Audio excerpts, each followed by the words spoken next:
Shalom, everybody. I just have something to address to the, lots of us that are very, very much confidential, which is beautiful. It's good to be confident in yourself, in whatever you do. It's good to believe in yourself, which is beautiful. But as a child of God, as somebody that is working towards making it, I always use that language, I'm sorry. As somebody that wants to see God in glory, that wants to commune with Christ, as somebody that wants to make it, self-confidence is an error. As somebody that says he or she is a Christian, self-confidence is an error. It is really killing us today. It is really killing so many, and it has led so many to eternal death. I know, ask me why. The thing is, I'm going to illustrate with King Saul in the book of Samuel, 1 Samuel. King Saul. King Saul was somebody that was chosen by God. God chose them. And he also gave him a recommendation that in the whole Israel or Jerusalem, I don't know, there was nobody like him. Not like him. In stature, in height, in cuteness or handsomeness, I don't know how to call it. The Bible recommended there was none like him. God really loved him. He really loved him to have chosen him. But the thing is that it was God that chose him. It was the same God that rejected him. The point I want to address to us is King Saul was already rejected by God, but he was still a king. He was still being respected by all. He was still ruling the people. He was still going to war and winning battles. He still did not fail in any battles, even as a rejected king. The things he used to do, he was still doing them, even as a rejected king. And God already anointed David to take his place. Repeat, to take his place. But the thing is, even the David that was anointed to take the place of King Saul was somebody that initially King Saul loved. He was living with him. Somebody that God has anointed to take your place was living under you, was still his subject. What am I bringing out in all this?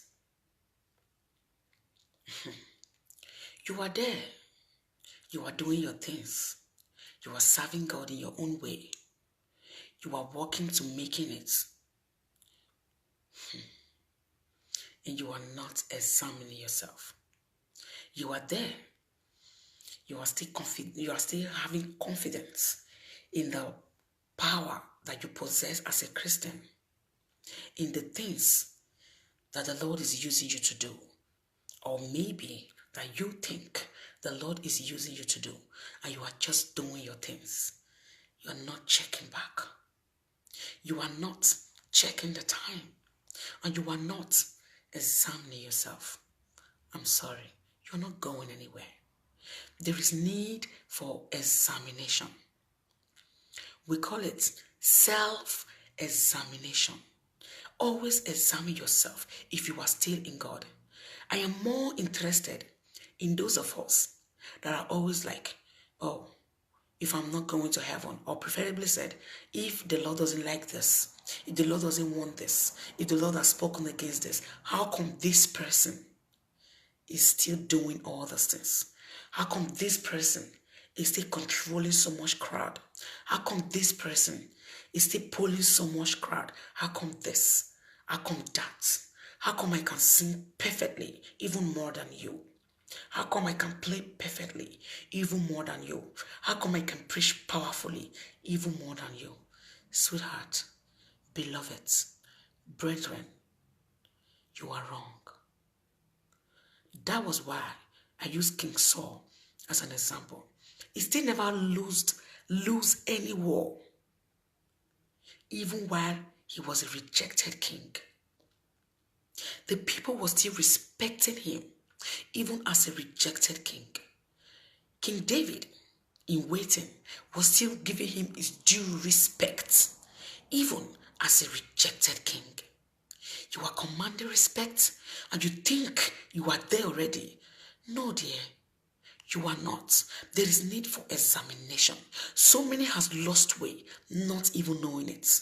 So many are no longer on point, not even aware. So many are no longer there, not even aware. Because they are so confident in their self. Self-confidence is a hindrance to your heavenly race. Self-confidence is hindrance to your heavenly race. And you that is looking at people, you are looking at people, oh, this woman wears this. She wear all those big hair. She do this, but she's still prophesying. Darling, stop it. Beloved, stop it. Brethren, stop it. We are talking about heavenly race. It is personal. The Lord is God. He is the Lord. He said, I am the Lord. I change it not. If he has said anything in the Bible, yes, he is going to come to manifestation. He said, heaven and earth will pass away, but my word will not pass. He's not a God of sentiments. He doesn't take sentiments. He will not say, because you did this. He said, if a righteous man shall fall, all his righteousness, all the good work he's ever done shall be forgotten. What does that tell you? He does not care, no matter how far, no matter how many people you have led to Christ. The Bible says, Apostle Paul said directly, that however the gospel is being preached, so far is the gospel. However you are, so far is the gospel you are preaching. If you are making it or not, it's your choice to make. So please, stop getting comfortable. Come out of your comfort zone. Check yourself properly. Are you still in Christ? Are you still in right standing with God? Check yourself properly. Are you even a God's child? Are you even among his children? Check yourself properly. Yes, you are serving God, you are going to church. Are you sure that the Lord recognizes your work? Are you sure that he knows your name? Are you sure that your sacrifices is acceptable? Are you sure? I leave us now. Shalom.